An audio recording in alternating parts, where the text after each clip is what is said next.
Les damos entonces la bienvenida al webinar Nutrición y Funcionalidad de las Proteínas Lácteas de Estados Unidos, lo que necesita saber sobre las proteínas lácteas y vegetales. Estamos ofreciendo este webinar desde USDEC, que es el Consejo de los Exportadores de Lácteos de Estados Unidos. A todos que no me conocen de otros webinars o de otros eventos en la región, quiero presentarme. Mi nombre es Carolina Nascimento. Soy socia de la empresa consultora River Global. River Global es la representante de USDEC, el Consejo de Exportadores de Lácteos en Sudamérica. Y somos responsables por promocionar los productos de la leche de vaca de Estados Unidos, lo que incluye los quesos y, claro, los ingredientes de la leche que vamos a descubrir y discutir y conocer un poquito más hoy. Nos dedicamos al trabajo institucional, apoyando a las industrias, importadores, distribuidores y la academia a conocer los productos de la leche de vaca de Estados Unidos, las funcionalidades, aplicaciones, les brindando con información técnica y apoyo para el desarrollo de formulaciones, adicionalmente a ayudarlos a estar en contacto directo con proveedores de Estados Unidos. Es un gusto para nosotros, otra vez, estar con ustedes aquí, y quería también agradecer a todos los asistentes desde Colombia, de Perú, de Chile y otros países de la región. Bienvenidos. Durante este webinar, ustedes van a recibir de la mano de expertos información sobre las proteínas de la leche de vaca de Estados Unidos comparadas a las proteínas vegetales. Vamos a conocer los aspectos nutricionales y las características técnicas relacionadas a sus funcionalidades, características de procesamiento y aplicaciones en diversas formulaciones de alimentos y bebidas. A ver, ahora vamos a proceder con la bienvenida a nuestros queridos ponentes de hoy. La primera es nuestra colega Terry Rexford. Ella es vicepresidente de Marketing Global de Ingredientes en US Dairy Export Council. Buenos días, Terry. Good morning, Carolina, and good morning, everyone. Thank you so much for joining us today. Gracias, Terry. También tenemos con nosotros hoy Matthew Pikoski.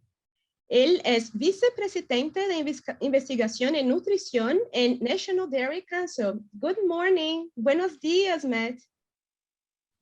Good morning, Carolina, and good morning, everyone who was able to join today. Really looking forward to interacting with you. Gracias, Matt.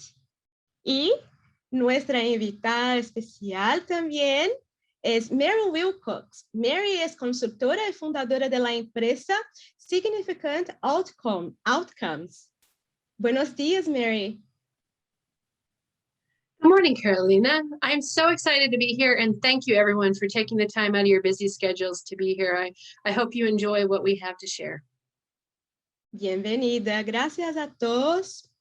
Ok, antes de seguirnos con la presentación principal, me gustaría hacer un par de encuestas con ustedes sobre el mercado y las tendencias para el uso de proteínas. A ver si podrían amablemente colaborar con nosotros. La primera pregunta es, ¿usted o su empresa tiene interés en la proteína láctea de vaca, en proteína vegetal o en ambas? Ahora tienen la encuesta en la pantalla. Voy a darles algunos segundos para que contesten.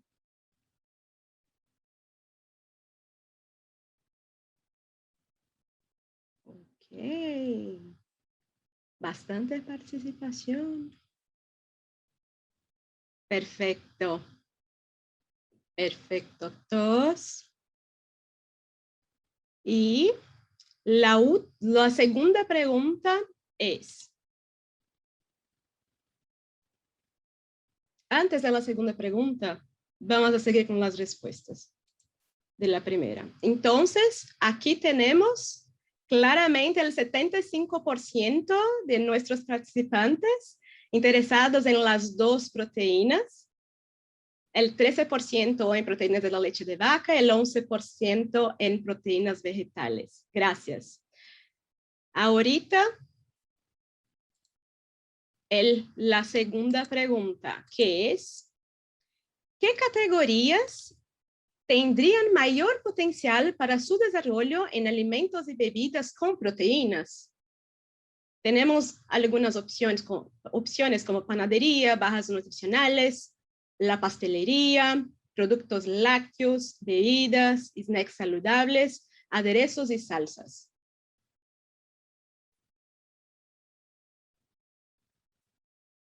Un poquito más. A ver. Oh, más de la mitad ya ha contestado la encuesta. Perfecto, gracias. Ahora los resultados, solo para que sepan. Entonces tenemos el 60% interesados en productos lácteos. Mira, otros como las bebidas son bastante interesantes también, los snacks. Sí, snacks son bastante especiales, ahora especial que estamos nos quedando bastante en casa. Y otras categorías importantes como panadería y las barras nutricionales. Muchísimas gracias a todos. Ok, y vamos a seguir con las presentaciones. Ok. Finish full. Ok.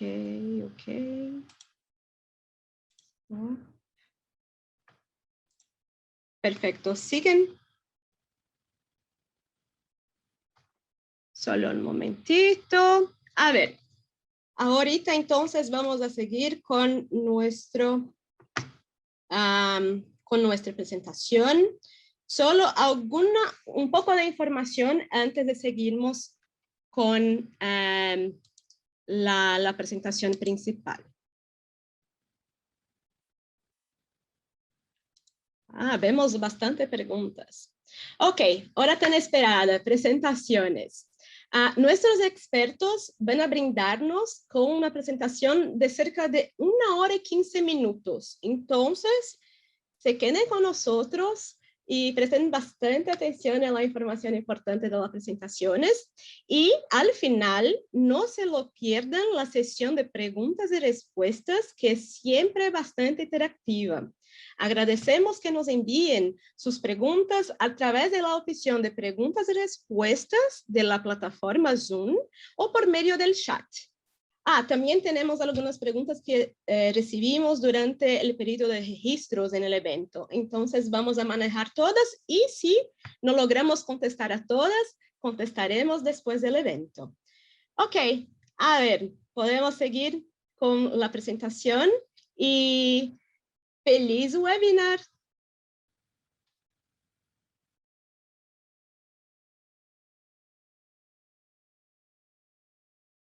Hi, everyone. Welcome to our listeners, and thank you for joining our webinar. My name is Terry Rexroad, and I work in global marketing for the U.S. Dairy Export Council. We are pleased to offer today's webinar, U.S. Dairy Protein Nutrition and Functionality, what you need to know about dairy and plant-based proteins. During the webinar, please enter your questions in the box available on your screen. And at the end, we will host a Q&A session. We will answer as many questions as possible, time permitting, and all unanswered questions will be addressed by email after the webinar. First, a little about USDEC for those of you that may not be familiar with us. We are a nonprofit membership organization working on behalf of U.S. dairy farmers. Since USDEC was founded in 1995, U.S. dairy exports have increased by more than 7-fold to over $6.6 billion annually. In 2020, the U.S. dairy industry exported a record volume of 2.1 million metric tons, which is the equivalent of 16% of US milk solids. We have offices located in export markets around the world, across Asia, the Middle East, and Latin America. Our global team is focused on building demand for US dairy ingredients and cheese. And now I'd like to introduce our speakers. First is Matthew Pekoski, Vice President of Nutrition Research for the National Dairy Council. In this role, Matt leads the Dairy Protein Nutrition Research Program to build scientific evidence supporting the benefits of milk and dairy protein ingredients. Today, Matt will review the nutrient profiles of dairy and plant proteins, and he'll explain how dairy proteins provide unmatched nutrition benefits across all life stages. Our second speaker, Mary Wilcox, is the founder of consulting company Significant Outcomes LLC, and she has over 25 years of experience in product development and business development for food and agriculture. In today's presentation, Mary will help navigate the protein landscape by comparing the functional properties of dairy and plant proteins. These properties are critical in the successful formulation of foods and beverages. Welcome, Matt and Mary. Hello, everyone. My name is Matthew Pekoski. I'm the Vice President of Nutrition Research with the National Dairy Council based in the US. Thanks for joining me today for my presentation titled Advantages of Dairy Proteins versus Plant Proteins with a focus on nutrition. Now, protein is an essential nutrient required by our body every day. And amino acids, which are the building blocks of protein, provide structural components needed for a number of critical body functions.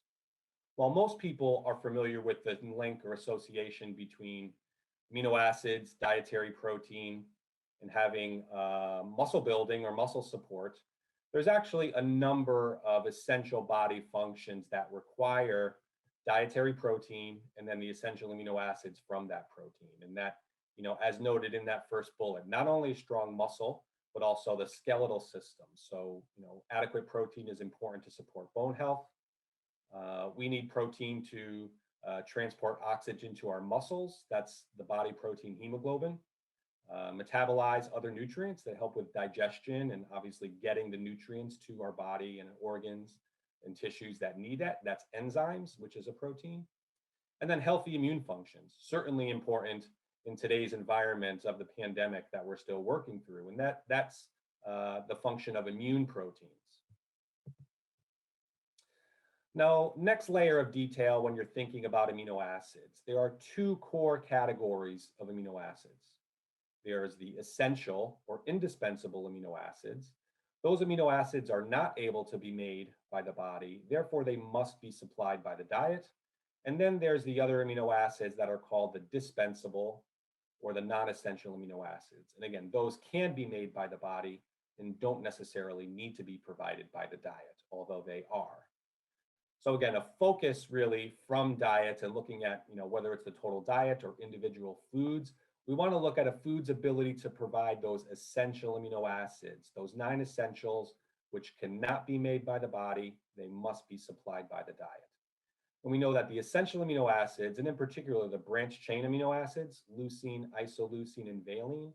And then I would say over the last 10 to 15 years or so, there has been a growing body of literature and emphasis on leucine in particular as probably the most important of the essential amino acids when we're looking at stimulating and supporting muscle protein synthesis. And lastly, in a big picture, insufficient intake of essential amino acids is going to compromise the ability of tissue to grow, be repaired, or be maintained. And that's going to have ultimately a cascade of negative effects on our overall health. Now, when it comes to comparing different proteins, hopefully many of you have heard of the topic or term protein quality. And in a general sense, this helps to indicate the fact that not all proteins are created equal when it comes to the nutrition that they provide. Protein quality can be defined as the ability of a food protein to meet the body's metabolic demand for amino acids and nitrogen. And that metabolic demand, goes back to the slide, the topics that I mentioned on that first slide, right? Supporting musculoskeletal health, transport of oxygen to tissues, digestion of the food we eat through enzymes, etc.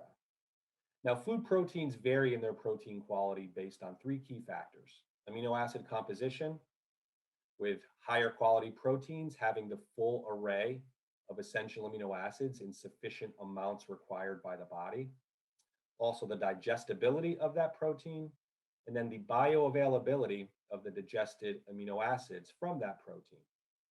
Now, generally speaking, animal proteins are more digestible than plant proteins.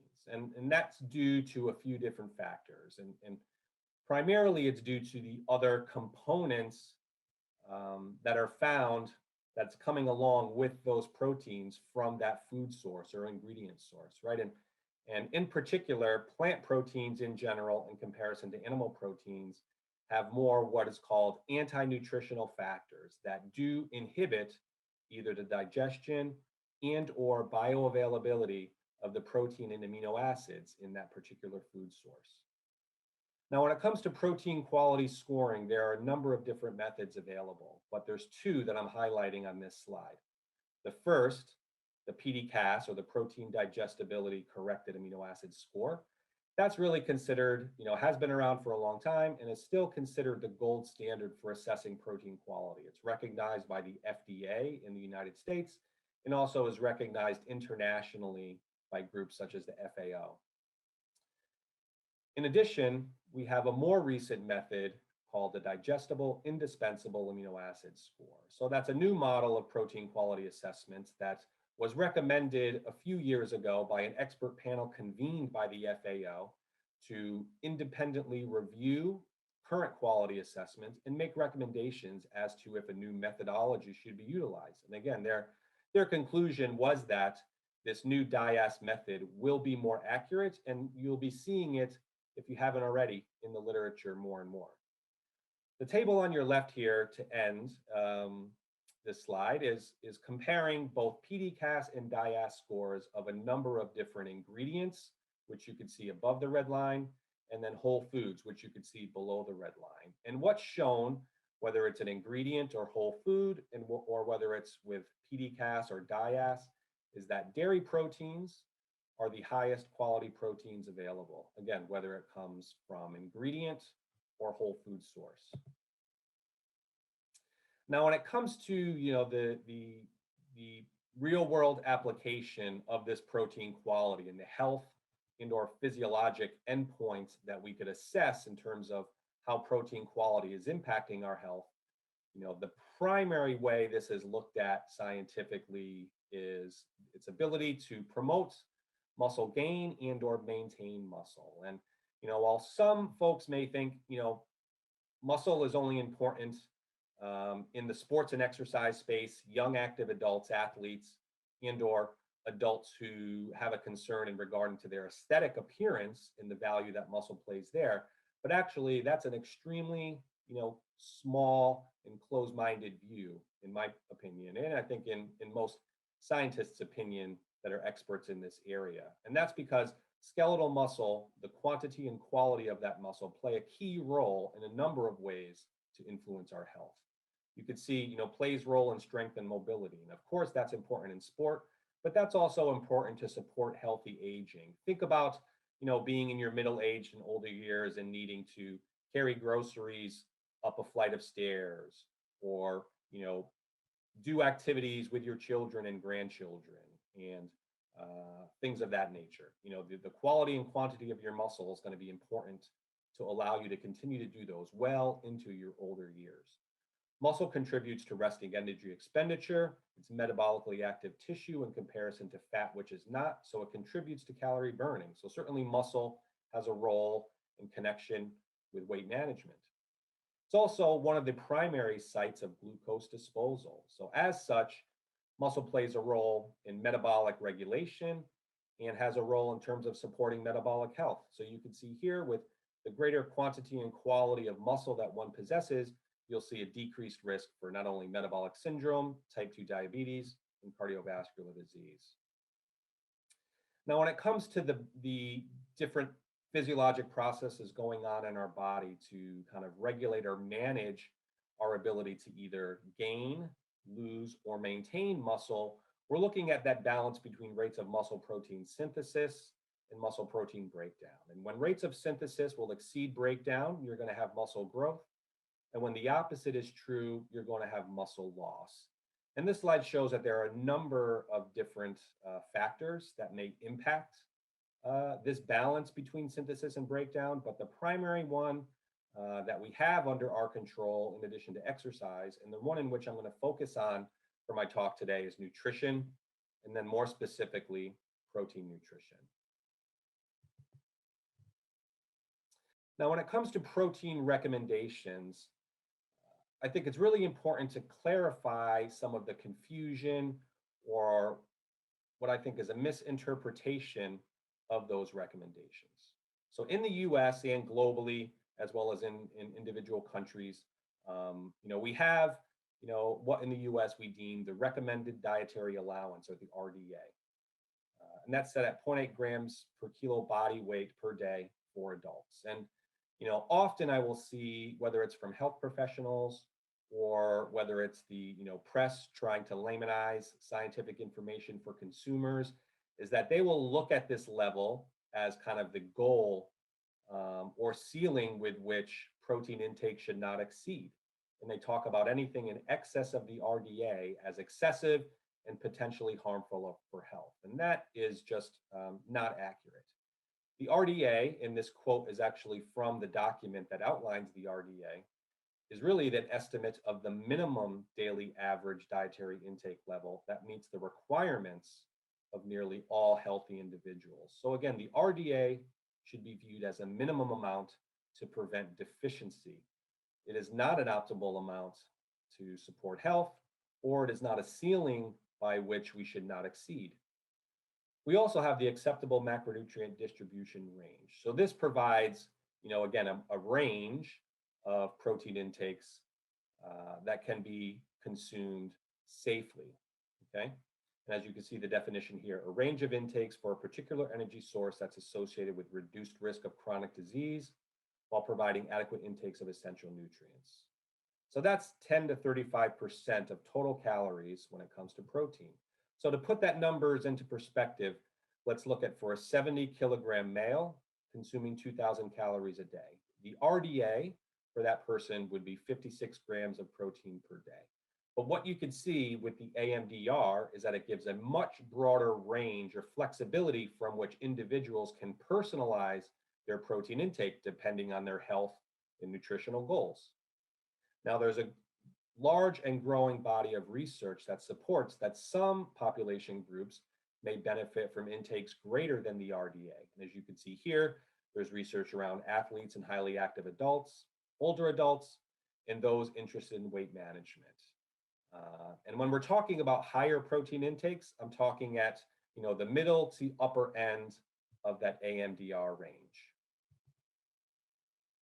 Now, as we don't have the time to go through the full body of literature in today's webinar, I'd like to highlight some conclusions from recent position stands and/or papers from expert panels to kind of give us a nice grounding of what's recommended in the scientific literature today. Now, here's a position stand from 3 prominent nutrition and fitness organizations based in North America. And you can see that their total protein intake recommended for athletes and active adults is around 1.2 to 2 grams of protein per kilo body weight per day. So again, notably higher than the current RDA. They also provide recommendations for suggested meal intakes, because we know not only the total amount of protein, but how that protein is distributed or consumed over the course of the day is important. So they recommend 20 to 30 grams and specifically call out high quality protein after workouts and at main meals. And one measure they use to indicate high quality protein is that they want that protein or that meal, that individual food, to deliver about 10 grams of essential amino acids. And that's what they're using as that indication of quality. And that's because research that's been done, and primarily done with various high quality proteins, has shown that the amount of protein consumed from those foods provides about 10 grams of amino acids, essential amino acids, and that maximizes the muscle protein synthesis response, which we remember is one of the key drivers for maintaining or increasing muscle. Similarly, when it comes to older adults, and here is indicated by those aged 65 and older, that expert groups have recommended higher protein intakes in comparison to the RDA. You can see the range here. A minimum protein intake for healthy adults has been recommended at about 1 to 1.2 grams of protein per kilo body weight per day. And that could go up to about 2 grams of protein per kilo body weight per day for those older adults who are dealing with severe illness or injury or marked malnutrition. Now, again, in addition to total protein intake, you can see to the right of this figure that there's additional recommendations for a certain amount of protein per meal, but also a certain amount of leucine per meal, which is, again, an indication or a proxy for the quality of that protein. And the importance of leucine with muscle metabolism and needing a certain amount of leucine, again, to be a proxy for protein metabolism, protein quality, and maximizing the muscle protein synthesis response. Now, in the literature, it's recognized that dairy proteins are some of the highest quality proteins, and they're recognized for their value and efficacy in supporting muscle health. And these quotes that are taken from 2 different position stands from these expert health professional organizations, which I have noted here, are specific to the sports and exercise space, as to that's where the largest body of literature to date has been published. And you could see from the first quote, I'll read, to date, dairy proteins seem to be superior to other tested proteins, largely due to leucine content in the digestion and absorptive kinetics of the branched chain amino acids in fluid-based dairy foods. Now, the second quote from the International Society of Sport Nutrition is similar. I won't take the time to read it, but again, it's calling out the quality of animal proteins and dairy proteins in particular in comparison to plant proteins, again, because of that higher amount and concentration of essential amino acids, leucine, and then for the digestibility and bioavailability of those amino acids. Now, the next few slides, I think, provide some very nice and handy charts, which look at essential amino acid concentrations and then subsequently leucine concentrations as a % of total protein within a variety of plant and animal-based sources. You see the table here to the right, summarizes comparisons of some of these more succinctly. And what you can see is that the dairy proteins have notably higher essential amino acid concentrations than the other proteins listed, and particularly in comparison to some of the popular plant proteins. So again, they're more efficient in their delivery of essential amino acids, which is going to be important for muscle health. Similar conclusion when it comes to leucine. Again, you look at both whey and casein, the 2 dairy proteins, they have the highest % leucine concentration from a total protein perspective when you compare them to all of the other proteins. And again, look at the differences across whey and casein in comparison to some of the more popular plant-based ones, whether it's rice, soy, lentil, etc. It can be upwards of 2 times the amount or % of leucine in comparison to some of these other sources. Now, there's some discussion certainly in the food and beverage community that these differences in protein quality from individual animal proteins or dairy proteins in comparison to plant proteins can be accounted for or made up for by blending whether it's 2 or more plant protein ingredients together. And if by doing that, there's a thought that you might be able to match in terms of quality. Well, here is a recently published study that examined that exact question. So what you could see, and the number of the different blends are shown below the table here, is that there are 3 different plant protein blends, and they were compared to whey protein isolate. So the C in the table is the whey protein isolate, and then numbers 1 through 3 are different plant protein blends. And what they did is that they matched for total leucine content, PD-Cas score, and total essential amino acid content. And again, theoretically, they should have the same response in the body given the efforts made to match on those factors.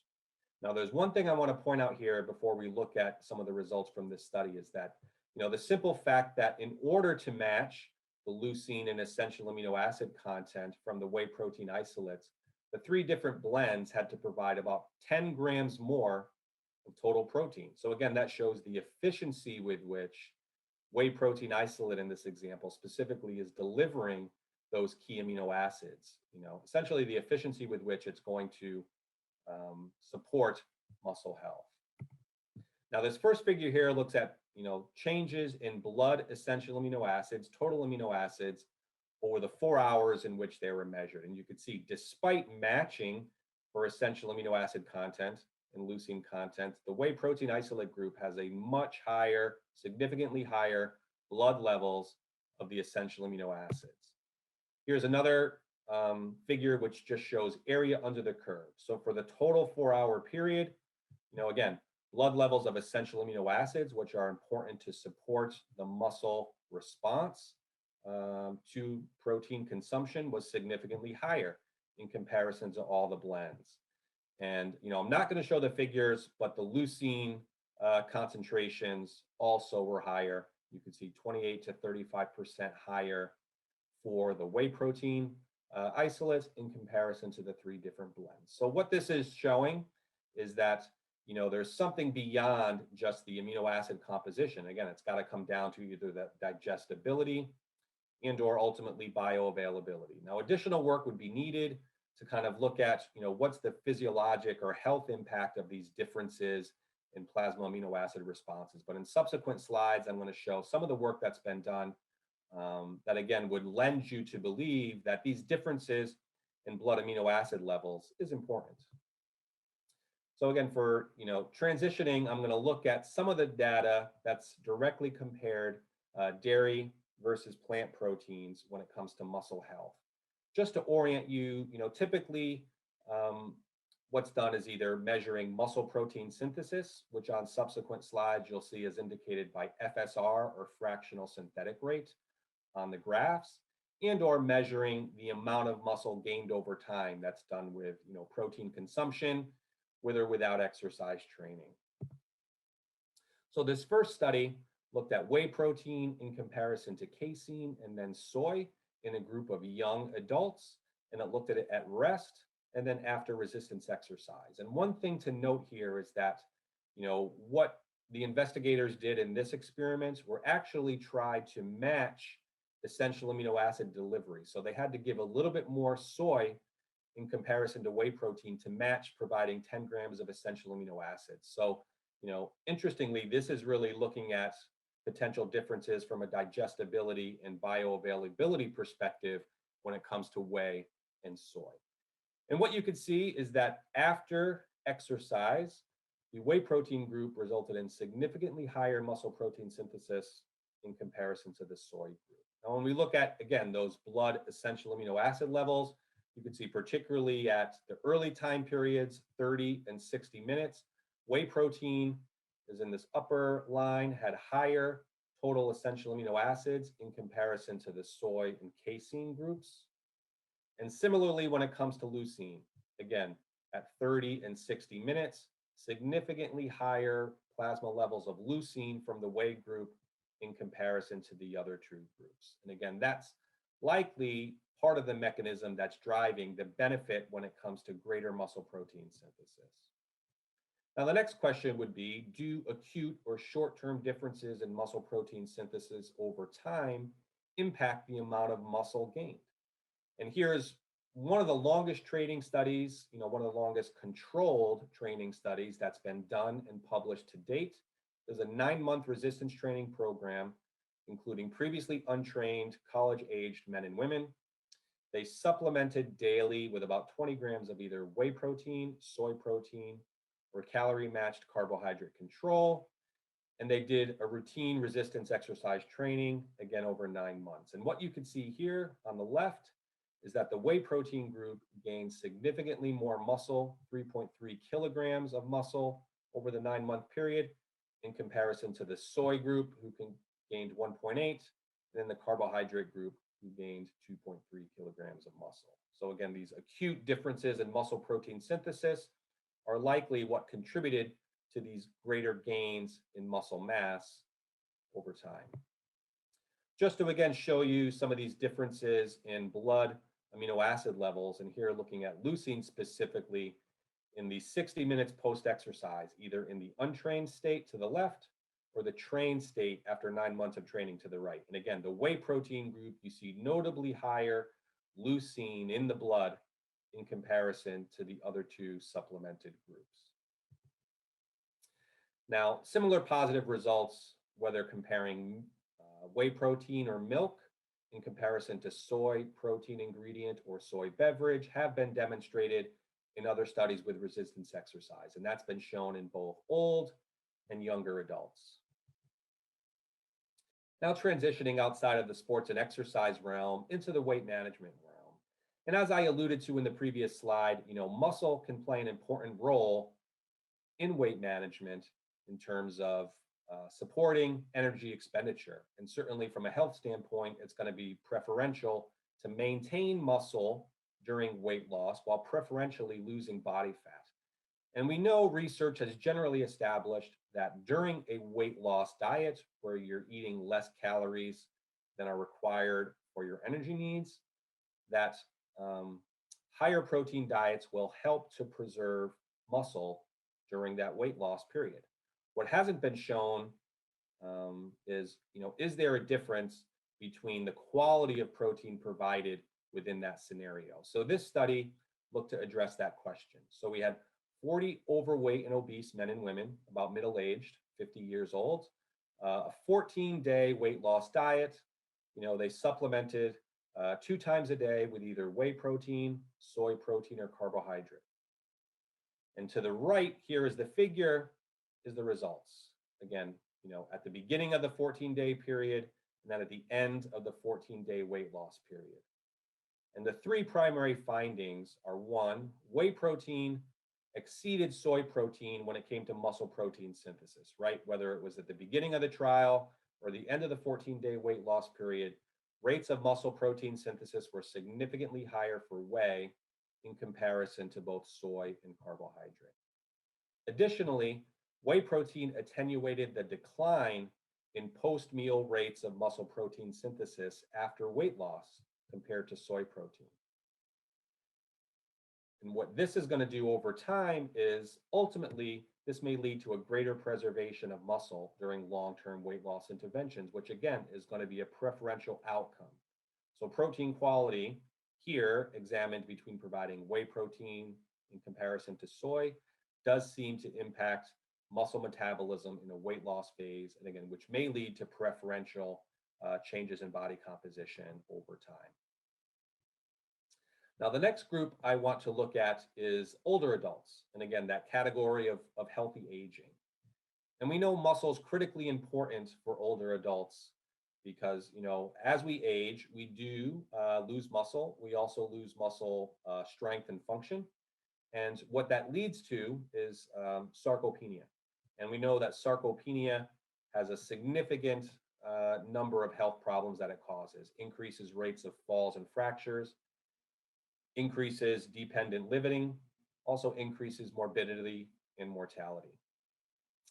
So, this study looked at, 20 healthy older adults and actually did a bed rest model. So this is kind of, a few days of bed rest, which would be similar to acute hospitalization, and or if you were just, laid up in bed at home, due to an illness or injury or something similar.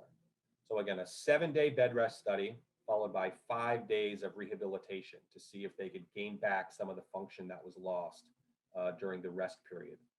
Diets were matched for total calories and macronutrient composition, but the quality of the diets were varied.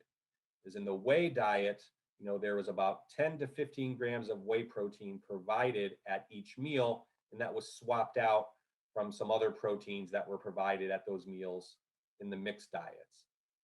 Again, to improve the overall quality of the protein in the diet via whey protein.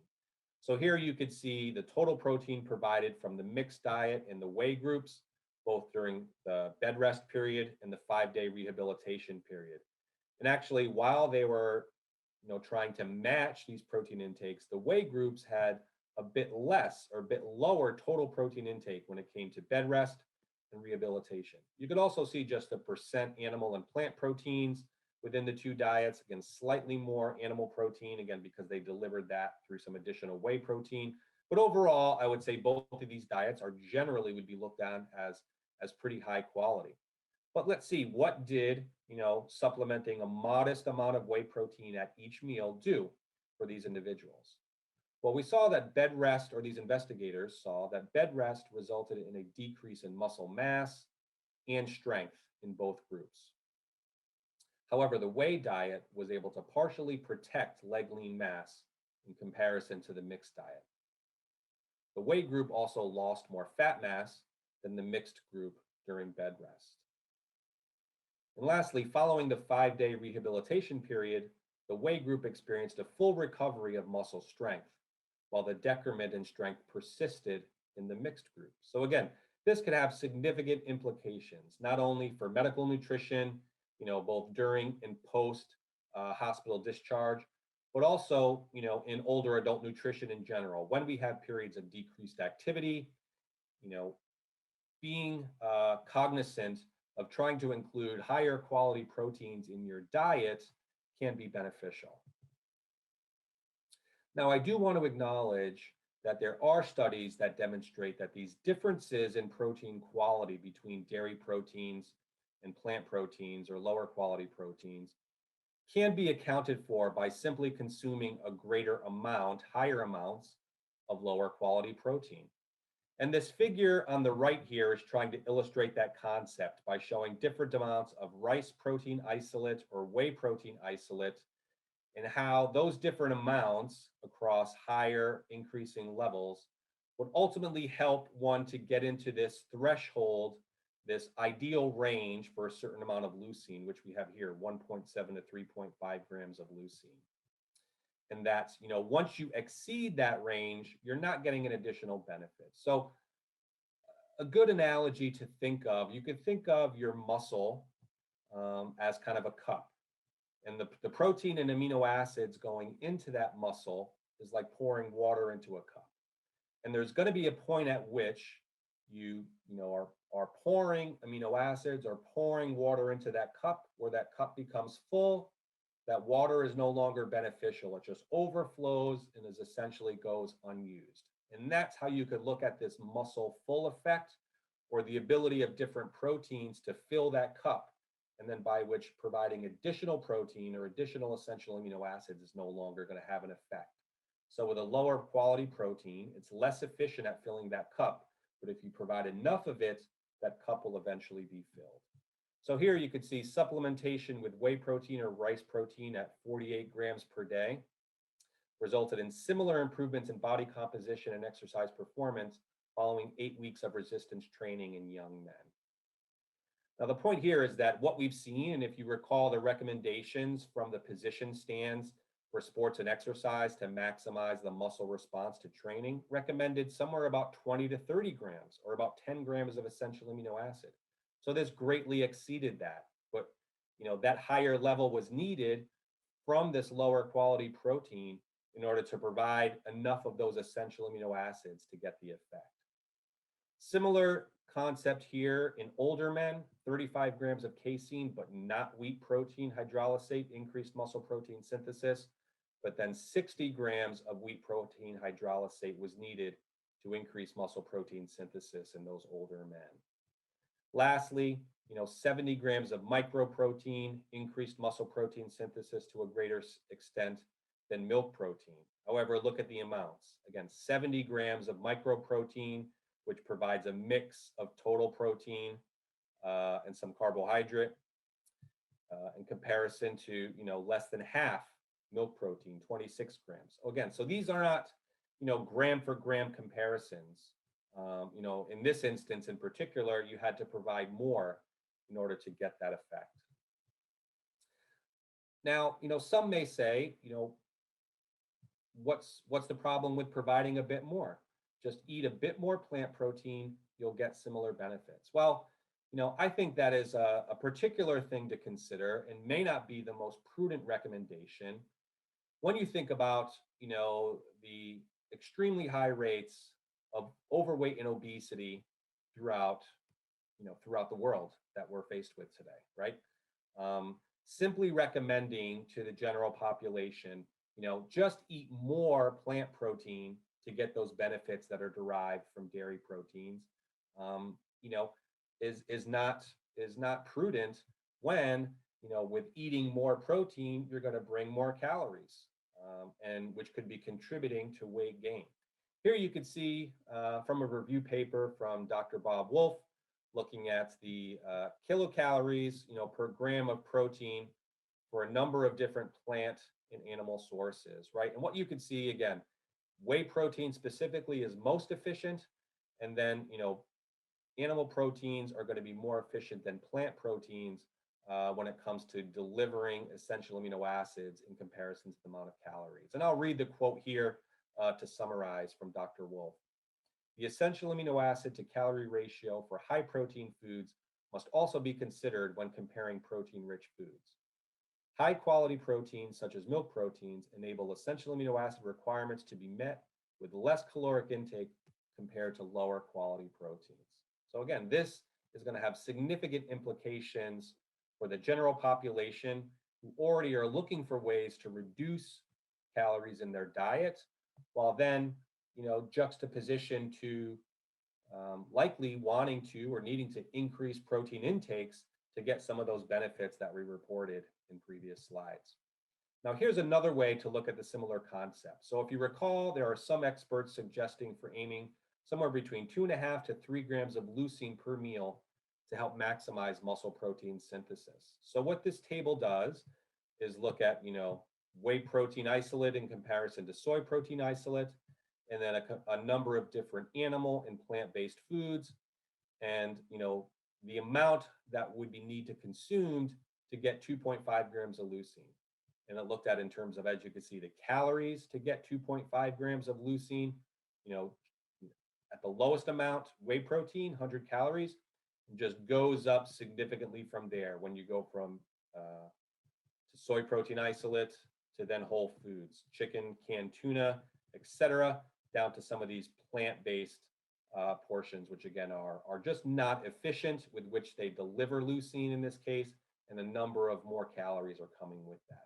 And again, you could see, total protein is getting much higher as you go to lower quality proteins in order to get that amount of leucine. So again, we're in the big picture, we're talking about the efficiency with which dairy proteins optimally deliver these essential amino acids and leucine in a highly digestible, highly bioavailable form that's going to maximize and support muscle health. So in terms of my key takeaways for this webinar, again, dairy proteins are the highest quality proteins available, and that's been shown most recently with this newly recommended way to assess protein quality from that expert panel convened by the FAO, the digestible indispensable amino acids score. And that could be due to any one of and/or combination of the 3 different components that influence protein quality, right? That's a superior amino acid composition, having the full array of essential amino acids in the optimal amounts to support the body's needs. Also, you may have higher digestibility and/or bioavailability of those essential amino acids due to less anti-nutritional factors that can limit those things, which are higher in different plant foods. Now, when you think of the real-world implications of protein quality, it looks at the ability of a protein to support muscle protein synthesis and how that then translates to muscle health. Now, some may have traditionally thought of this primarily in the sports nutrition world, but actually, hopefully you've learned through the information I've taken you through today, that actually has broad implications across the lifespan. And I've highlighted examples both with weight management and healthy aging. The available data supports that dairy proteins, and primarily whey protein from the literature that's been published, are superior to plant proteins in stimulating muscle protein synthesis. And differences in protein quality, while they can be accounted for by consuming a greater amount of lower quality protein, we need to think of the unintended consequences of making such a general blanket recommendation. I did highlight the implications in terms of consuming additional calories and how that could impact, weight management. What I didn't really have time to indicate, but I do want to mention here and seed it for further discussion, is that this also has implications in the need to produce more plant proteins in order to provide more total protein that would need to be consumed to match this protein quality, or actually match the health benefits from consuming more lower quality proteins. And what does that mean from a sustainability perspective? We know that sustainability is growing in importance, not only with consumers, scientists, and actually policy makers when you're looking at global implications of our food system. So when you're looking at different proteins, you need to think about it from a sustainability perspective, not only simply on the weight of the protein and how that might impact environmental considerations, but can that be corrected for protein quality? And there is research that's been published to show that when different environmental impacts such as greenhouse gas are expressed based on the quality of that protein, it really diminishes that difference in environmental impact when you're looking at plant proteins in comparison to dairy protein. Thank you for your time, and I look forward to addressing any questions you may have. This is Mary Wilcox, and I'm the owner of Significant Outcomes, LLC. That I work with clients side by side to help them identify opportunities in the food industry. And more specifically, I have spent the majority of my career working in protein. So the purpose of my talk today is to bring you some information about the protein landscape. As you know, in the media these days, everywhere you look, there's a headline about a new source of protein, a new company delivering proteins, and the field is starting to get a little more crowded, which is fine, but it also can be confusing and you may not know where to go. So that's the point of my presentation today, is to help you identify what are those protein sources that are out there, but also how do they compare? What do they look like? And then also to let you know what U.S. dairy protein and their role is in this landscape as well. So let's dig in. As I said, in my career, the ingredient options have changed. When I first started my career over 25 years ago, we had our choice of soy, hydrolyzed collagen, and whey protein, but whey protein was still relatively new on the market at the time. And now today we have more options than ever before, and there are more that are continuing to emerge.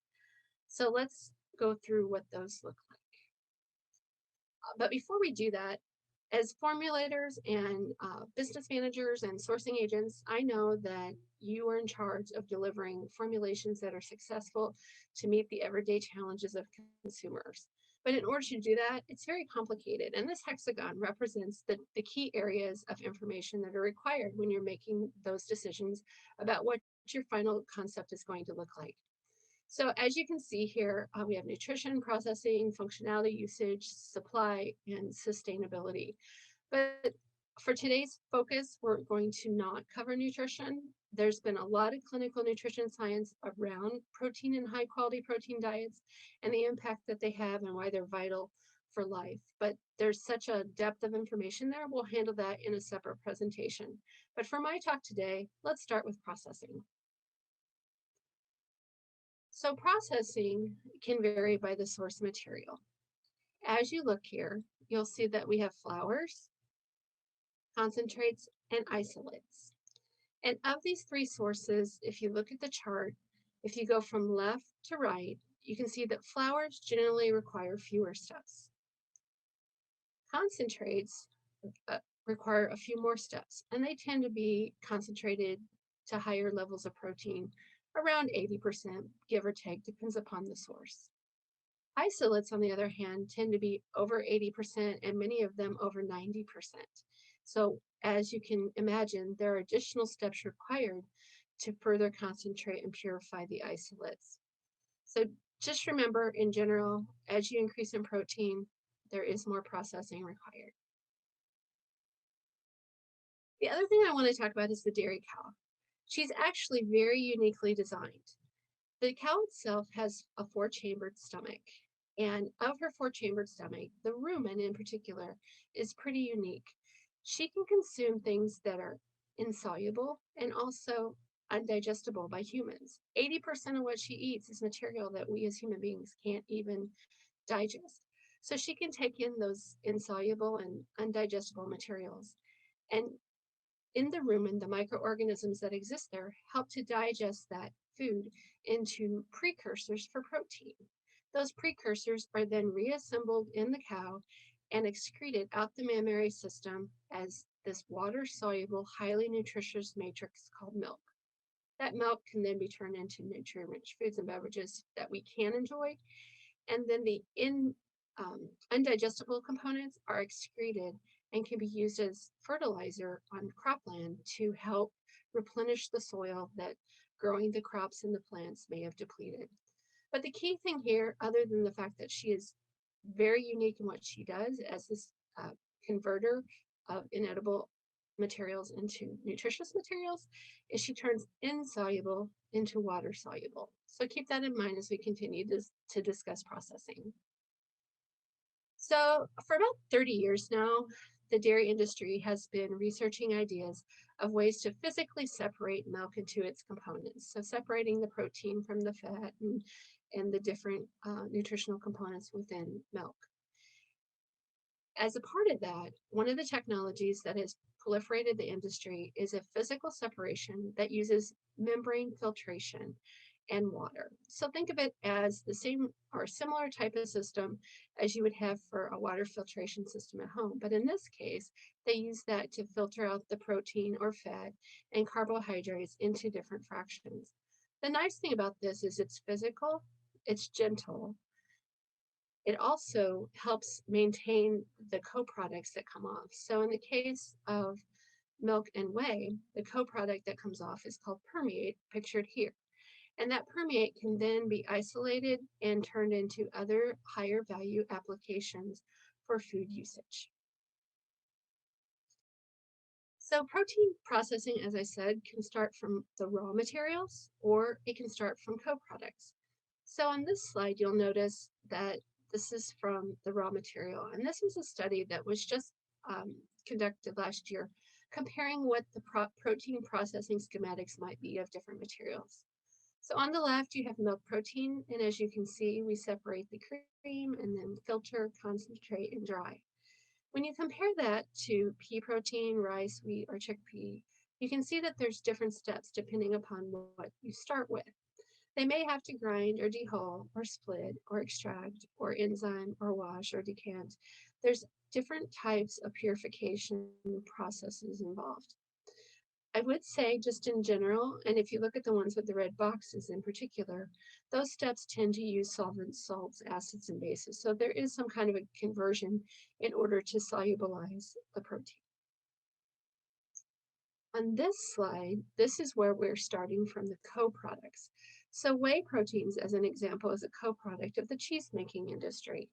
And so that's why we're starting with whey. But once again, we have the separation, filtration, concentrating, and drying.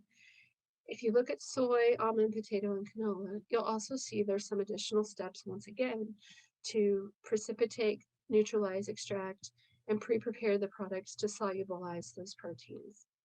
I would say just in general, a general rule of thumb, the more steps there is to any process, the greater the opportunity there is for the native protein structure to change or be altered based upon the process.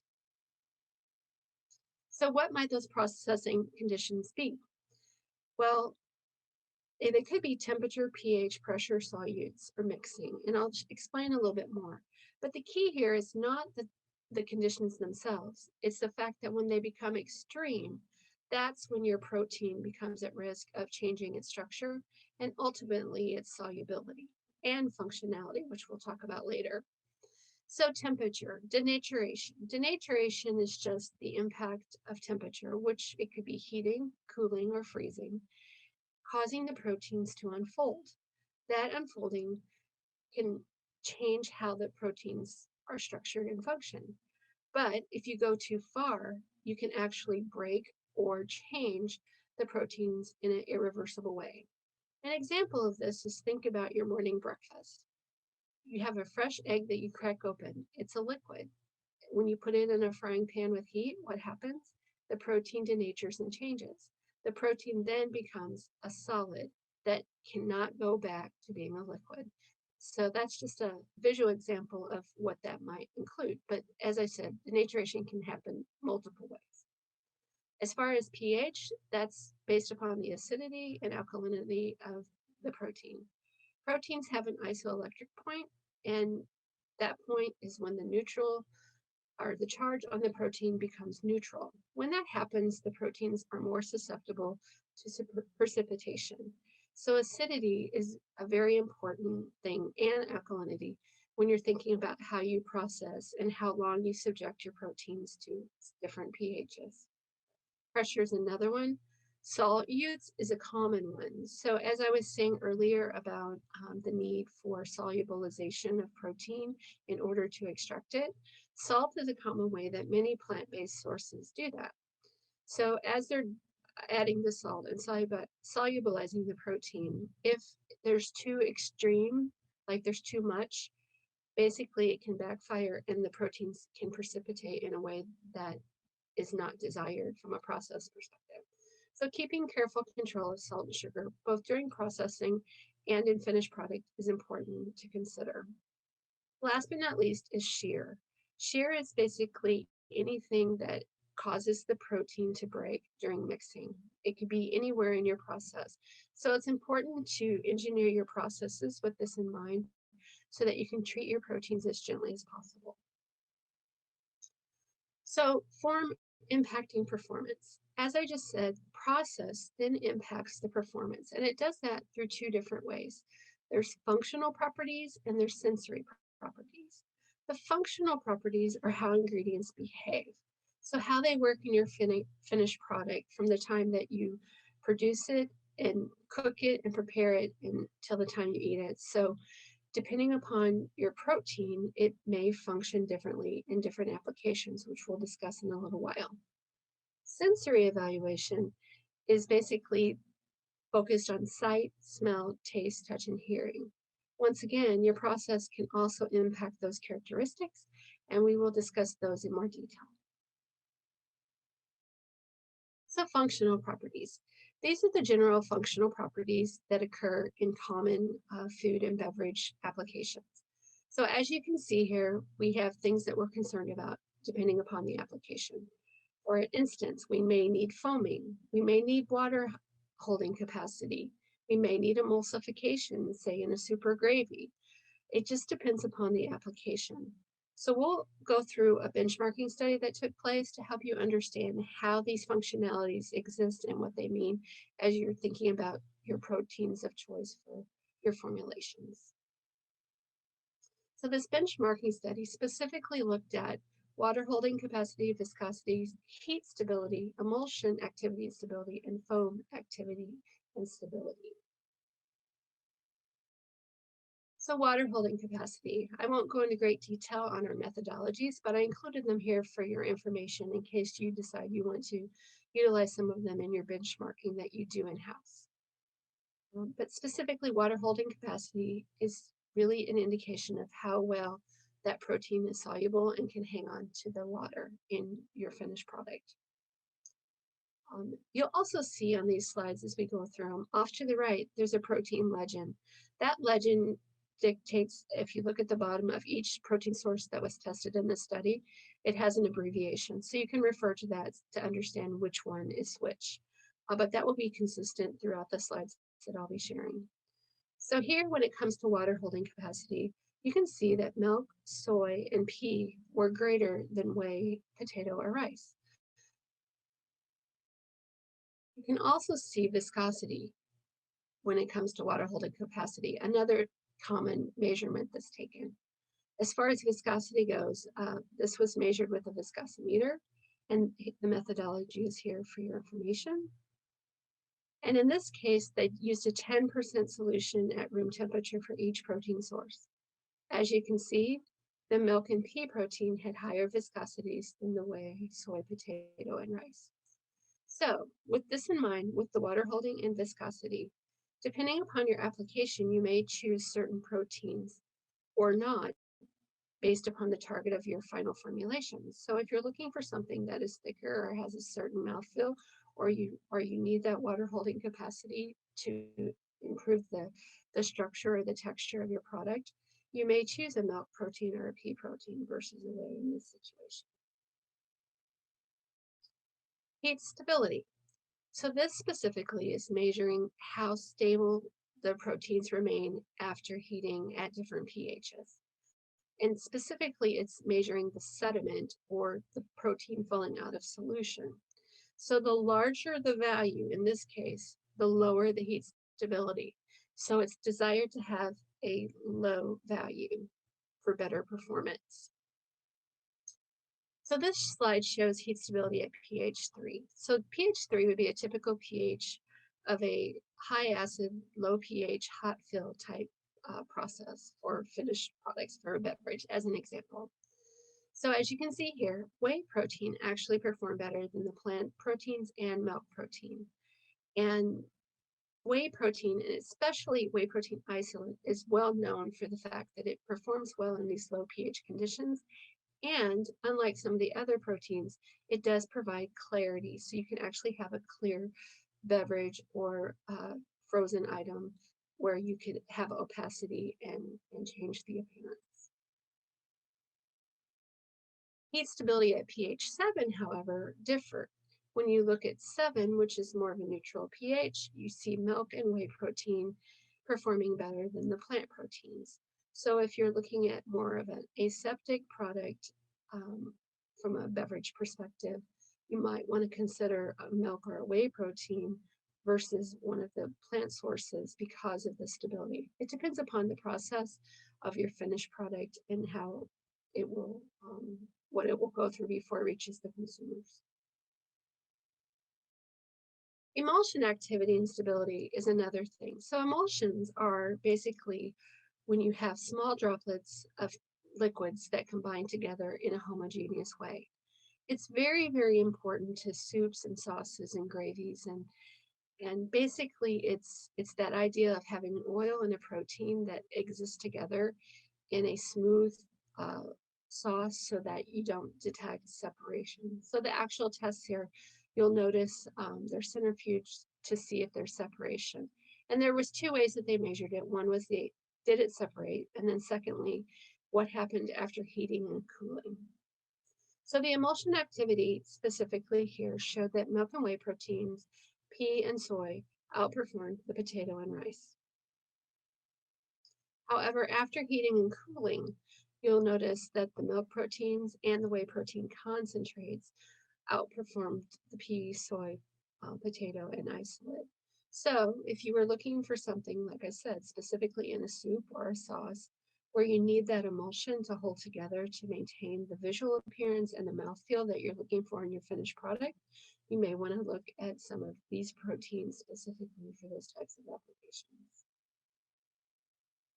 Foaming ability and foam stability. Many times in confections and baked goods, you need foam to help form the structure of your finished product. These abilities were tested via Vitamix 2 blender, and basically first it was the initial foamability, and then they waited 30 minutes to determine how stable that foam was. Did it maintain itself? So when it came to foamability, here we see whey proteins were better than the soy and potato, milk, pea, and rice. So if you're looking for a foaming protein, you may want to consider whey proteins in a baked good, for example. And stability-wise, you can see here as well, whey and then milk formed more stable foams than the plant-based proteins. So once again, depending upon the complexity of your application, you may want to consider their use. So censor, this was the other part of consumer acceptance.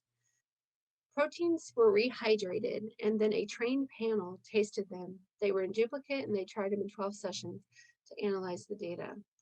As you can see by this spidergram here, it shows the different intensities of the aromas. So for instance, if you look at bitter, the longer peak there is rice. When you see milky cooked, that's the milk protein. So those just give you some examples of how to read this. But the real key thing to remember is that there are flavor differences between plant and dairy proteins. As you can see here, on each side, there are some very unique flavors for each group, but there are some shared flavors between the two groups.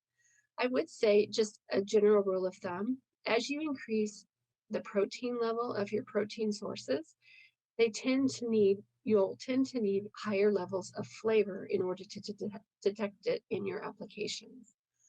Also, depending upon the source that you're using, you may want to choose savory versus sweet or different levels of flavor in order to achieve your final product targets.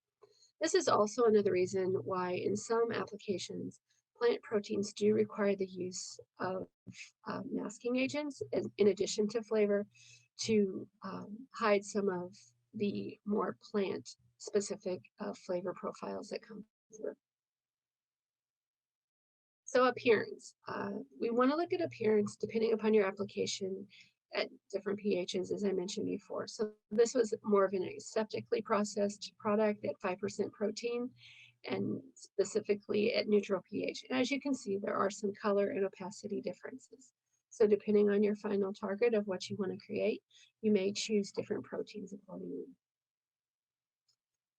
When you go to pH 3, which is the higher acid, hot fill type conditions, which you'll see here, these beverages were heated to 82 C for 2 minutes. They do perform differently. The rice separated out right after processing, and the pea was actually after overnight. I will say that it's very important to think about your final process of your final application when choosing your proteins. It's also important to screen proteins from different sources. Even when within types of protein, different sources, because of those processing conditions I mentioned before, may perform differently.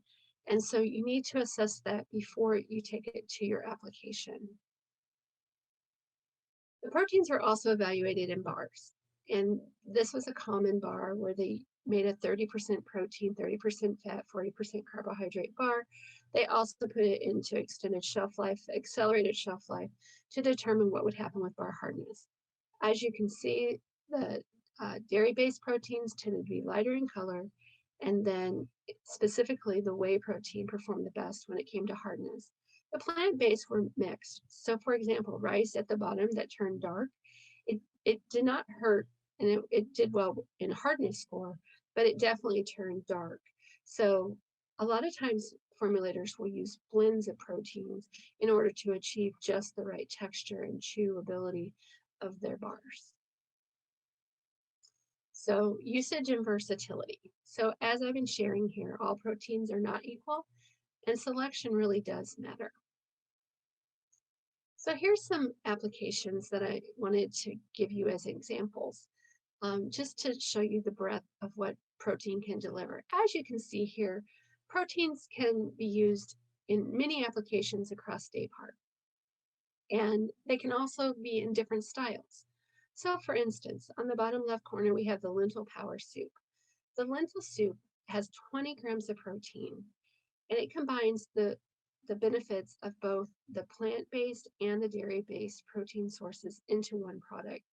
Specifically on the dairy side, it uses micellar casein and MPC because they provide a lot of heat stability for the thermal processing that a soup will go through. They also use permeate to help prevent high levels of sodium by permeate itself being a flavor enhancement. But you can also see like the wellness wafer. It only has 5 grams of protein. It could easily be considered a snack. And and used in that perspective to get in some extra protein. This one specifically, though, uses the whey crisps, and the crisps were put in there to give it that extra little bit of crunchy texture to the formulation. But it also used the protein to bind it together to form the actual wafer. As you can see with the flatbreads and the bites, you also have the opportunity to incorporate many ingredients, both proteins, permeates, and even yogurt and cheese to add different flavor dimensions, as well as to give you the textural properties that you're looking for in your final application. Same thing with the biscotti. You know, it's very important to get the right texture depending upon your baked good. And in that case, it uses the skim milk powder in addition to the protein to provide that texture. So supply security. We definitely need ample, consistent, safe supply. Who wants to launch a new product and then suffer shortages or recalls or issues that will disappoint your customers? So it's very important to consider. So this slide shows an example from 2016 of the different amounts of different protein sources globally. As you can see, soy and dairy are more mature and more well established as an industry in their volumes, as some of the other plant sources are still coming online. This is an important consideration because they are still limited in their total supply, and as they're scaling up new operations and facilities, they still have to figure out all of the different processing in order to make sure you have consistent supply. So it's very important to benchmark your products and your ingredients over time to ensure that you're getting the solubility and functionality and performance that you're looking for. Dedication to quality and safety. Here in the US, the dairy industry is dedicated to testing from farm to fork, but this dedication also extends back to the farm. Farmers came together to come up with a voluntary and monitored approach to provide best-in-class animal care for their cows, and it has been ISO approved for international audiences. So this basically helps the farmers know the best practices and be audited to make sure they're following the best practices in cow care.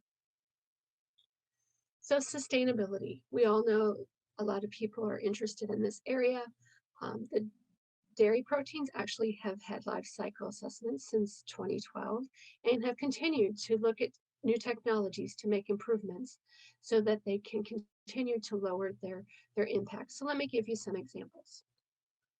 Since 1950, we as an industry, in the dairy industry, milk fewer cows but make more milk. So the use of technology and genetics and feeding programs have helped improve this efficiency, which has also helped lower the carbon footprint. U.S. dairy farmers have also used technologies to change how they use their resources. So between 2007 and 2017, you can see here, they've used 30% less water, 21% less land for the same gallon of milk, and they've produced 19% less greenhouse gas emissions. In fact, when you look at the total greenhouse gas emissions for U.S. dairy, it accounts for 2% of the global greenhouse gas emissions versus, say, transportation, that's over 28%. So they continue to work and improve in this area. They also are looking at water, and because they use a water filtration system and the fact that milk is 87% water, dairy proteins in particular have the ability to use water, reuse water at every step of the way, whether it be in process. As each co-stream is taken off, water can be filtered out and purified and then be used to clean facilities, equipment, run the boilers, used in the landscaping and so forth. And the same thing on farm. Water there can also be recycled. So it really helps when it comes to efficiency and yield. The U.S. dairy farmers and processors also have an ongoing commitment to sustainability, and they have said they will report on meaningful progress every 5 years. So we know consumers are demanding a lot, and you as formulators and business managers have a lot to perform to meet their demands. They're looking for complete nutrition for their diets and their health and wellness. They want visual appeal because they want to know that it's high quality and it's a premium product. They want to explore global taste profiles and experience new textures to delight their taste buds. They're also very interested in easy to understand, clean labels for ingredients. They want to know that the ingredients are sustainably produced so that for the planet. And last but not least, they want consistent and safe supply that they know and they can trust to feed their families. So all of these different elements is a lot to deliver. But I hope you can see, based upon what I've shared today, that U.S. dairy ingredients do have the ability to deliver convenient solutions to meet these demands. So just so you know, and we go back to the hexagon, there's lots of information that you may need as you're making your formulation decisions. So please feel free to visit thinkusadairy.org and their staff members for additional information. There's a lot of concepts and prototypes there for you to look at. There's technical information on functionality and understanding how an ingredient might function in your application. And they also have a database there to help you locate a U.S. dairy ingredient supplier that may have the type of ingredient you're looking for your specific application. So with that, I will say thank you for your time and attention. As I said, I own Significant Outcomes, LLC, listed here as a portfolio of my services. If I could ever be of assistance, please reach out. Thanks again, and have a great day. Thank you, Matt and Mary, for sharing your valuable insights. Today's nutrition and functionality overview of dairy and plant proteins showcases the truly unique package provided by U.S. dairy proteins. They offer strong functionality advantages to food and beverage processors, as well as unmatched nutrition benefits across all life stages. All proteins are not created equal, and no other type of protein ingredient offers the range of specific and quantifiable benefits provided by highly functional, nutritious, minimally processed, mild flavored U.S. dairy proteins. As mentioned earlier, we're also very proud of our sustainability story, which is a cycle that starts with the U.S. dairy farmers' commitment to unparalleled care and management of their cows to reduce the carbon footprint. The United States is one of the largest milk producers in the world, with the average U.S. cow producing 4 times more milk than the average global cow. This greater per cow productivity results in the U.S. having the smallest greenhouse gas emissions per unit of milk produced compared to other regions in the world. In closing, I'd like to mention a USDEC resource entitled A New Era for Protein, Why U.S. Dairy Delivers in the Crowded Protein Marketplace. This free report can be found at thinkusadairy.org, and it details a comparison of protein ingredients from different sources based on their functionality and sensory attributes. USDEC and the U.S. dairy industry are your innovation partners, and our offices around the world are ready to assist you in a variety of ways, such as providing formulation and application ideas, technical support, and identifying dairy ingredient suppliers to meet your specific needs. Thank you very much for participating in our webinar today. We hope you found it useful.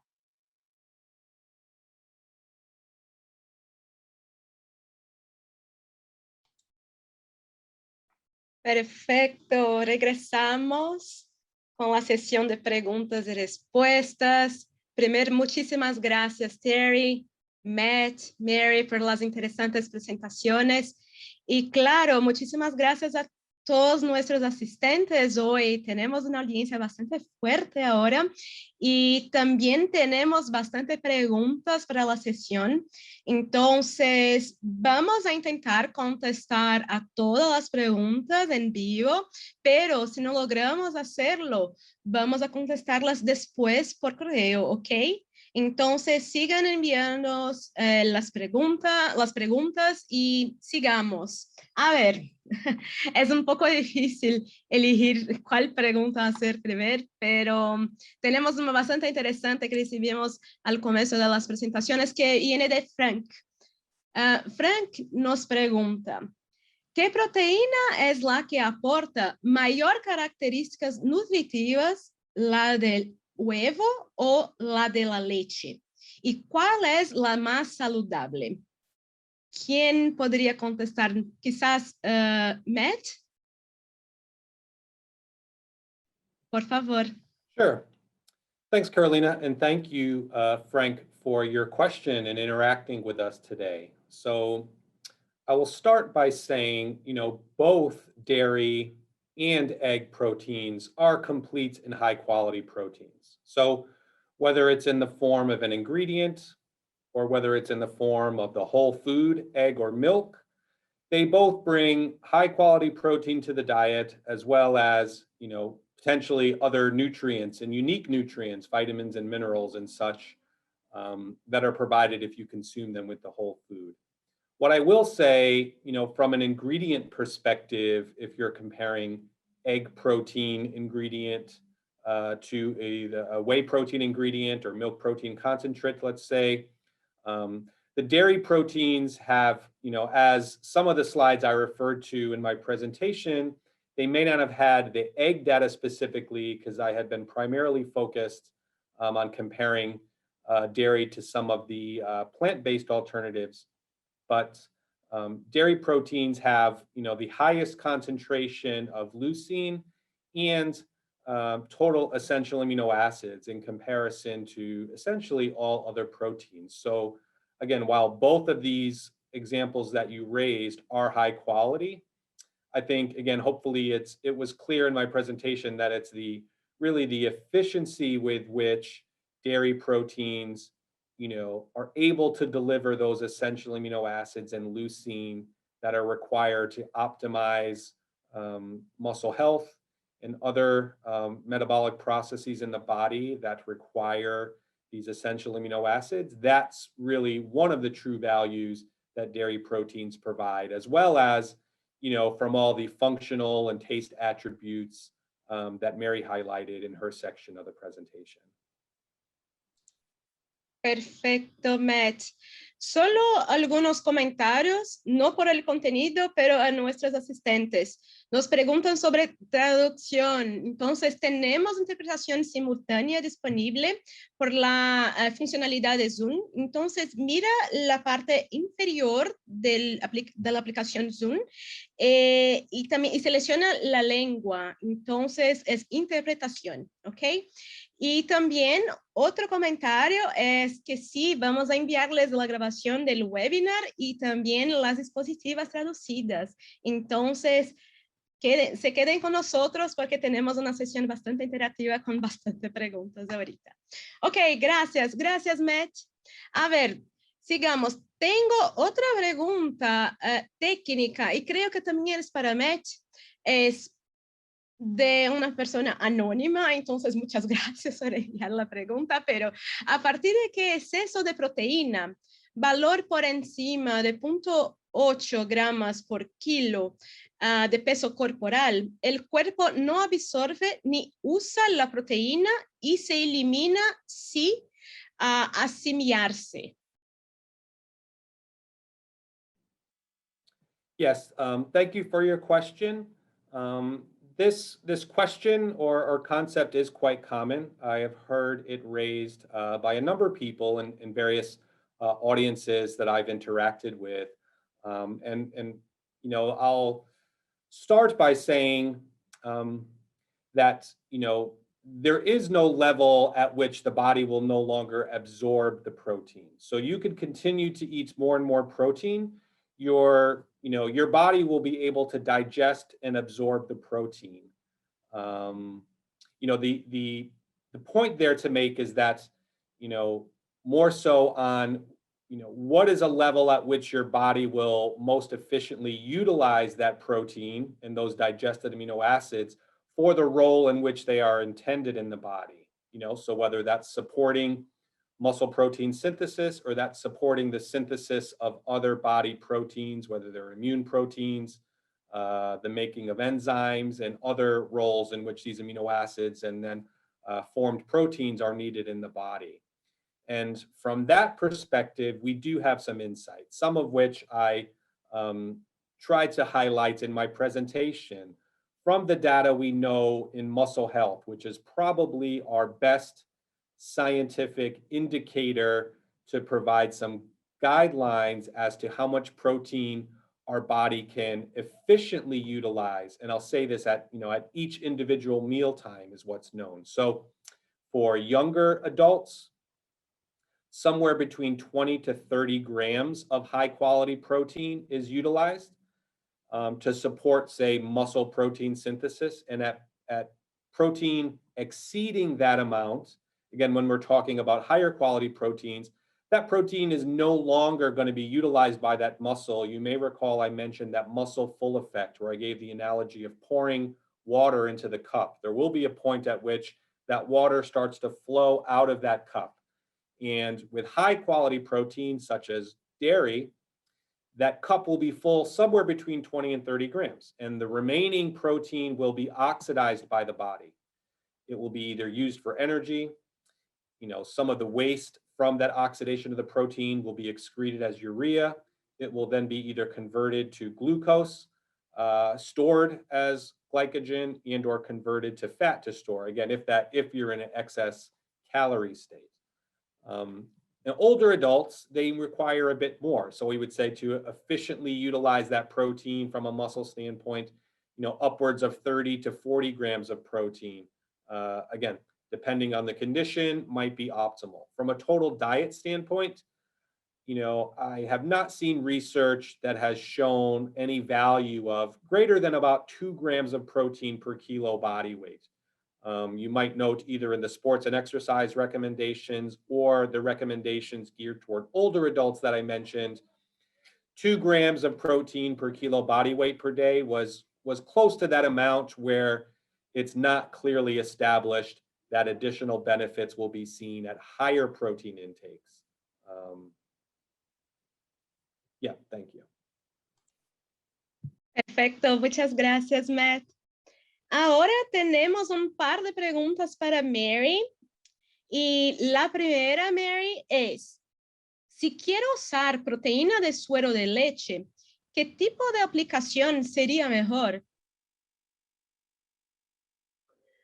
Well, that's a really great question. And whey protein has really been on the rise. Solo un momento. Mary, no puedo verte. Ok, sí, siga. Perdóname.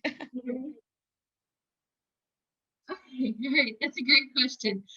Whey protein launches globally have been on the rise. There was over 17,000 last year.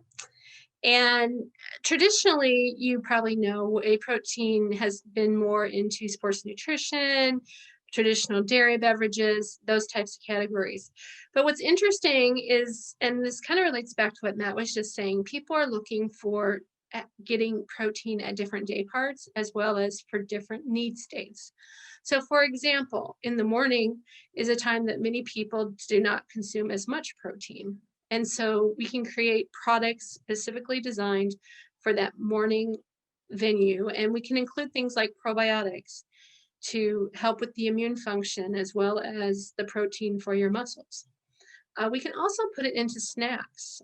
We've seen an increase in snacking during this pandemic, and it's not just traditional snacks. It's not just extruded snacks, but also it could be a, say, frozen ice cream snack. So a savory ice cream or a frozen dessert or a, so people are looking for different taste profiles to experiment. So where it used to be, you might say, oh, I want something sweet in the morning and something savory later in the day. People are mixing it up, and they like little bites and pieces and snacks throughout the day. And even in the afternoon, sometimes we can get a little tired in the afternoon and we want that little pick me up. And so whey protein and protein snacks can be a great way to do that. Qué interesante. Al seguimiento tengo otra pregunta. Usted mencionó que las proteínas de diferentes fuentes se procesan de manera diferente y que los pasos de procesamiento afectan la solubilidad y la funcionalidad. ¿cómo lo puedo averiguar? So it is very important to understand this because your proteins can vary. So you need to really develop a relationship with your supplier. You need to ask questions about where's their source? Is it local, or do they have to import raw materials in order to process their product? The product that you're receiving, ask about what are they doing for tests to ensure the quality of the protein, to ensure the consistency of particle size. And benchmarking is very important. So understanding what your key functional questions are for your product and to continue to benchmark, because many of these newer sources of protein are still newer in their development. And so as they scale up and expand production, there could be changes in their process. So it's important to keep an eye on that, especially if you're trying something that's not as well established as dairy proteins. The other thing is, as far as the US dairy ingredient market goes, the suppliers have become very customized and sophisticated in their offerings. So developing a relationship up front and having them share with them your process, like how you're mixing, how you're creating the product, what heat treatment is it going through, how are you packaging, what kind of shelf life are you looking for, what kind of mouthfeel are you looking for. All of these are key considerations. And if you have that conversation when you first start to do your formulation and you talk to your supplier, they may have products that already have some functionality built in. I'll give an example. We now have some, because proteins tend to buffer the pH when you're looking at high acid, low pH beverages. We now have some ingredient suppliers in the US that are offering pre-acidified proteins. So that means on your end, you'll have to add less acid and you'll get to your targeted pH sooner. The other thing to remember about those specific beverages too is just as you heat and process your finished product, the proteins will unfold, and so your final pH may change. And so having that pre-acidified product might be a benefit depending upon your application. Same thing goes for water binding, viscosity. There are different proteins that have been modified to address that, and it can save you a lot of headaches and a lot of extra work on the back end of your process. Perfecto, Mary. Entonces, solo quería destacar aquí la importancia de trabajar de la mano con los proveedores de sus ingredientes.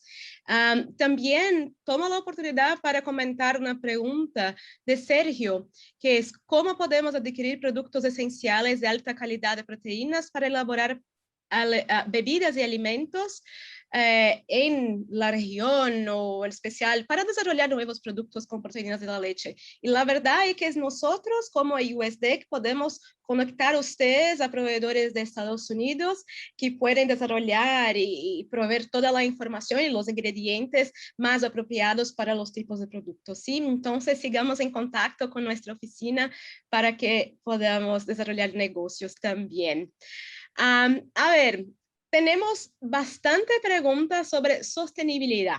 Entonces, puedo comentar que tengo pregunta de Iván, tengo una pregunta de Oscar, tengo una otra pregunta aquí. Y entonces, la pregunta es, ¿los consumidores son cada vez más conscientes del tema de sostenibilidad? Y el impacto medioambiental se convierte en una de sus consideraciones a la hora de elegir alimentos. ¿Puede hablarnos del impacto medioambiental de los lácteos en comparación con otras proteínas? Creo que todos pueden comentar eso, pero ¿quién puede empezar?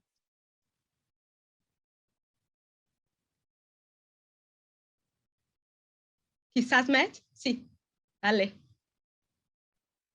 Sure, thank you. Certainly, as the question acknowledged, this is becoming, more and more of a hot topic amongst consumers, health professionals, and certainly in the scientific community as well. One thing I would like to say is that it's something that has been and will continue to be a priority for the U.S. dairy industry, and one that the industry collectively is committed to addressing and striving for continuous improvement in how dairy foods are produced and done in the most efficient way to be protective of the planet and at the best animal care with the animals that are used in production. So a couple key points I would like to note here when you're thinking about the environmental impacts of different foods and how they compare to each other is that one very important point that I've seen is that when you're looking at data, and I think one of the questions may have raised, greenhouse gas data, let's say, as one metric for environmental impact. And if you're looking at that data from, say, a dairy protein in comparison to an alternative protein, is that you need to make sure you are comparing, say, a phrase we use in the US is apples to apples, or you're comparing similar data points. And the concept there is that there are many stages of the life cycle that a food undergoes. It's growing the food, it's processing that food, it's packaging that food, it's then shipping that food and storing that food all the way from a farm to the consumer's table. And there is data that represents the environmental impact. And again, let's use greenhouse gas as one example. There is some data that takes the entire process and gives you a number. There is other data that only takes part of that process, let's say the on-farm segment of that process, and will report greenhouse gas data for that. So you must be clear when you are comparing the data from one food or ingredient to another, that that data was used with a similar and matched, segment of that life cycle, whether it be that complete life cycle or a segment of that life cycle. Because if that is not the case, the comparison is not valid and any conclusions made from that data are not valid. Additionally, I'd like to mention that US Dairy did complete a full life cycle assessment of the impact of milk production on the environment. And this was done in 2007, 2008. It's been, and remains to be, one of the first and then one of the most detailed and scientifically validated life cycle assessments that's been developed, because it's also been published in a peer-reviewed scientific journal. And what was found was that US dairy contributes 2% to total US greenhouse gas, 5.1% of total water use, and 3.7% of total farmland use in the United States. And again, when you think of that, particularly in relation to the nutritional value that it provides, I feel that's very modest numbers, right? Very modest environmental impact from US dairy production, particularly in relation to the nutritional value it provides. And one last point I would like to make, and then I'm, would like to open it to Mary and/or Terry, who may have some comments, is that when you think about nutritional quality and how that interacts with the environmental impact, that's a last important point to mention, is that when we're looking at comparing different foods, what's done often is comparing greenhouse gas emissions per the weight of the food. And we know that the weight does not give any indication as to the nutritional value that food provides. And really, we should be thinking about the environmental impact or the environmental cost of that food in relation to the nutritional value that it provides. Because a food that provides more nutritional value should essentially be allowed to have, a little bit more of an environmental impact, because it's that cost benefit, right? If I'm paying a certain cost, what's the benefit I'm getting from that cost? And one way that's starting to be looked at when comparing different proteins, be it dairy and plant-based proteins, is looking at the greenhouse gas emission or land use or water use in relation to the quality of the protein that it provides. And what we've seen in that literature is that these differences or gaps with dairy proteins or even other animal proteins contributing more to greenhouse gas than some plant proteins, that difference is significantly reduced or can even be flipped, where dairy is more efficient in comparison to some plant proteins when you compare them for the quality of the protein they provide relative to the greenhouse gas that they produce. And I can add to that. Claro. So if you remember on my chart when I was talking about the cow being so unique, she is the original upcycler. That 80% of food that's not digestible or that's insoluble, that comes from plants. It comes from plant byproducts. So right now, that any plant protein is not sustainable without an animal to consume those side streams. So it's way more complicated, as Matt alluded to. And so that dairy cow and what she does, not just only creating a highly nutritious, high quality protein, but she's doing that in the context of taking care of those other components that are in the world so that, obviously we don't have piles upon piles of plant materials. Also, as I said before, there's a water component, and this is a newer area. And I think over time, you'll see it continue to be very important. But because the cow brings the water in through the milk, and then that water gets recycled, as I showed in that one diagram, there isn't a lot of extra water added into the system. The water is coming through the system, where the plant proteins, because they start from a dry material that then has to be ground and processed and extracted and to purify the protein, each of those steps has a co-product or something that comes off. And those co-products are still relatively new to the industry and still have to find homes or value-added homes for those co-products, where the dairy industry has been utilizing those streams to create co-products. So like the permeate that we talked about earlier, that is now a value-added ingredient that can be used specifically in your formulation to enhance the flavor, especially if you're looking at a savory application. So the dairy industry has done a great job of utilizing those streams and continuing to look to those streams for more value for you, the food formulators. Claro, Terry. Sí. Yeah, thanks. I'd like to just add a little bit, to further on what Mary was saying. The humans and the cows, we have quite a synergistic relationship, right? That the cows eat the materials that the humans can't and produce this highly nutritious product that's, for humans. So, but this idea that, that is growing in the world that, we shouldn't have animal agriculture.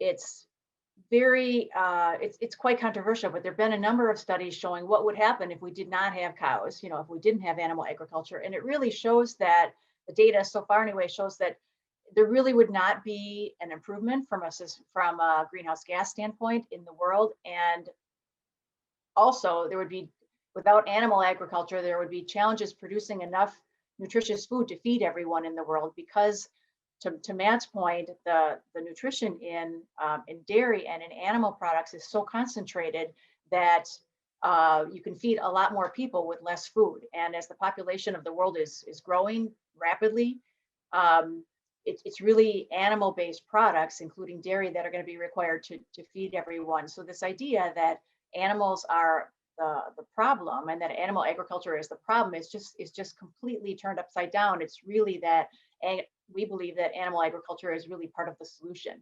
And we know that, like I said, it's controversial. And so we're doing all of our homework to show the data behind this, so that we can help people understand, that everything in the world has an environmental impact. As soon as we're born as babies, we have an impact. All of us sitting here watching this webinar, we have an impact, but animal agriculture can help minimize that impact. And that's really what we're continuing to focus on, developing that story and helping people to understand, really what's behind that. Gracias a todos, bastante interesante la discusión.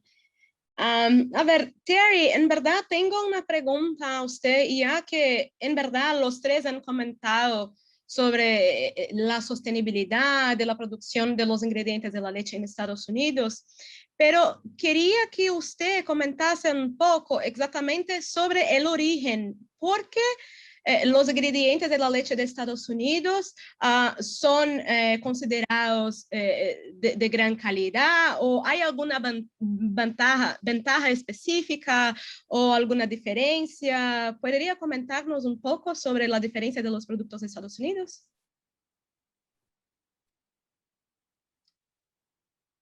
Right. Thanks for that question. So we've talked quite a bit about dairy proteins in comparison to non-dairy proteins like plants, for example, but that's only part of the story. It's not just about choosing dairy, but we want people to understand what are the advantages of choosing US dairy, and in this case of this webinar, US dairy proteins. So as Matt and Mary have both alluded to, it's, first it's about how the milk is produced, right? But and the whole sustainability story there. But when the milk is coming out of the cow, no matter what country it's being produced in, it's pretty similar, right? Milk produced in the United States versus New Zealand versus Europe versus South America, it's pretty similar. And so really it's about how that milk is processed and how it's treated and how it's fractionated into different components. That's really where the difference starts to come in.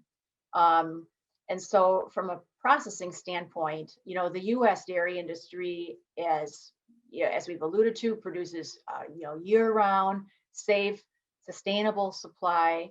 And our processors have almost unlimited production to make a wide variety of products. We're a big country with a lot of dairy production, but a lot more can be produced. There's a wide variety of different types of production facilities. So for customers, for food and beverage processors like yourselves, sourcing from the US, you have a very broad choice of different types of products and different solutions that we can offer you to meet your needs and help accelerate your growth, help your businesses prosper as well. So as Carolina mentioned, it's really about connecting with US processors, with Carolina and her team, and they will put you in touch with US suppliers to really help meet your very specific needs. And we feel that that's something that helps make us unique in the world of processors, that we can give you the whole solution to any of your needs. We can provide a solution. Perfecto, Terry. Muchísimas gracias. Tenemos más de 50 preguntas, estamos alcanzando el fin del webinar, pero vamos a contestar más un par de preguntas. Y hablando de variedad de ingredientes de proveedores, quiero hacer la pregunta de Alejandra.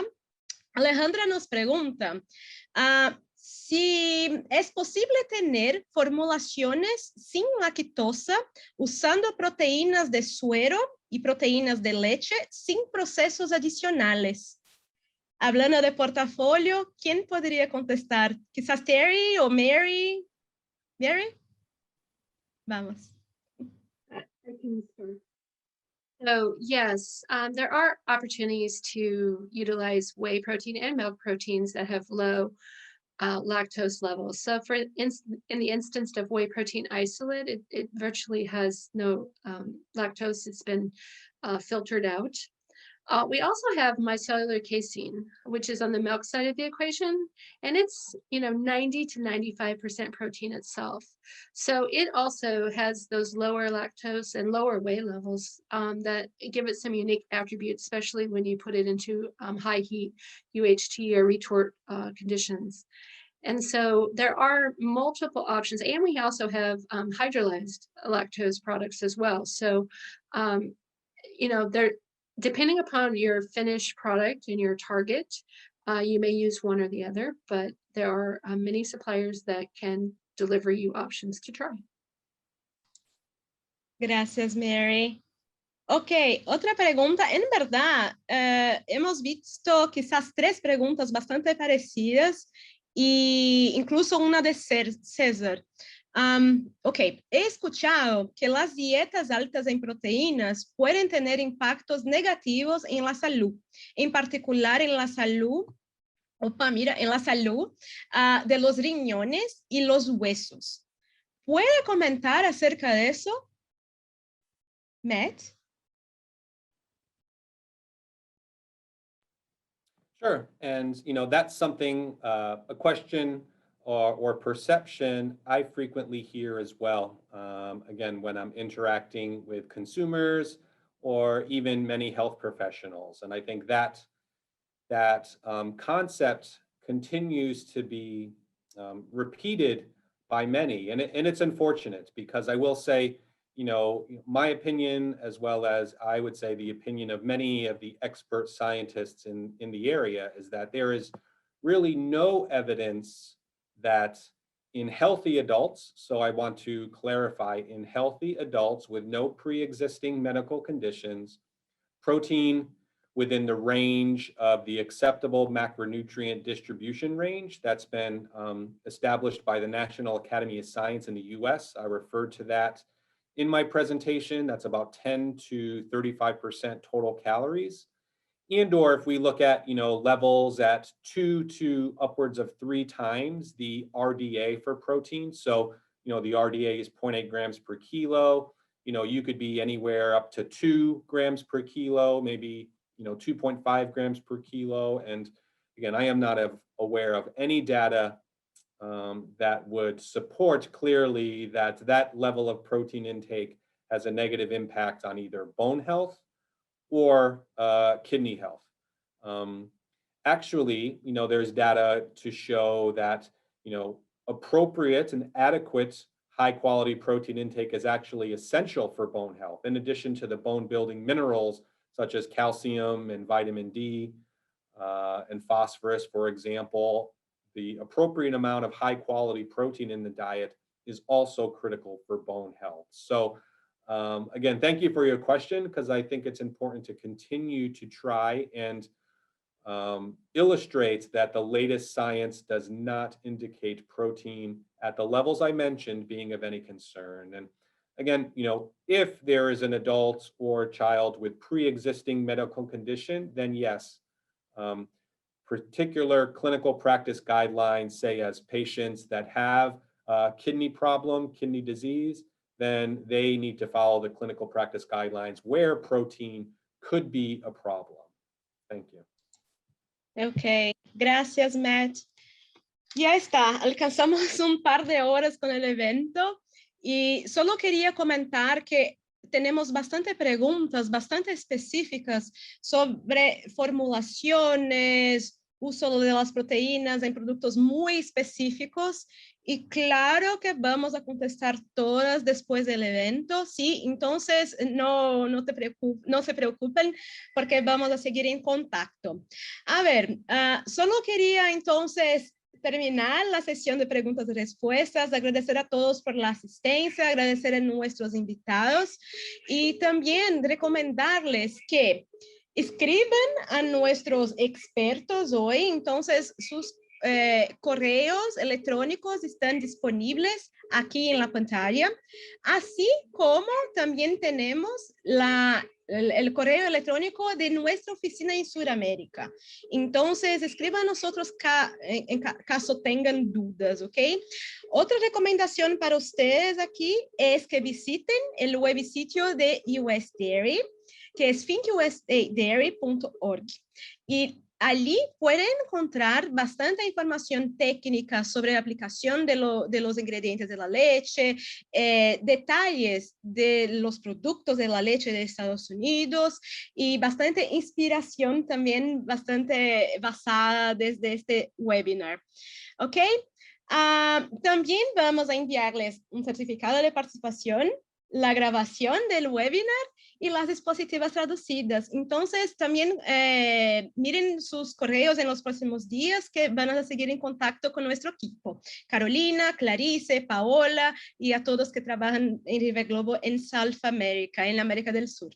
A ver, nuestros queridos invitados, tenemos algunos comentarios finales. Quería solo abrir para ustedes que comenten y terminemos entonces el evento. Terry.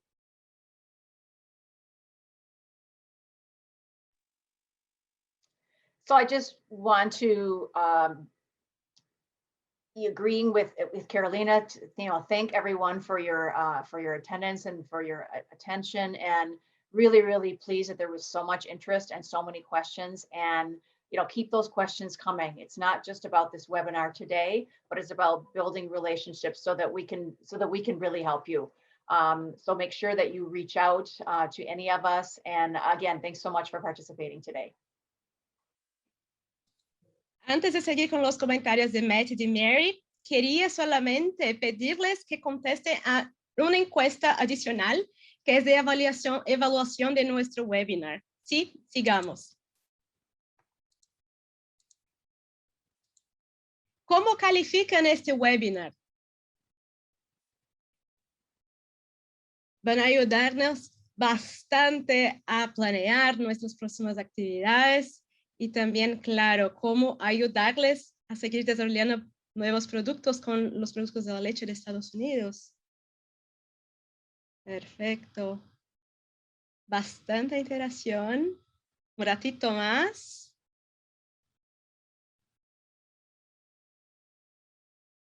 Solo más un momento. Perfecto. Ya está. Terminando la encuesta, solo voy a compartir con ustedes los resultados y agradecerles, claro, otra vez por la asistencia y también por estar con nosotros y por la evaluación muy positiva, ¿sí? Perfecto. A ver, sigamos con los closing remarks. Matt.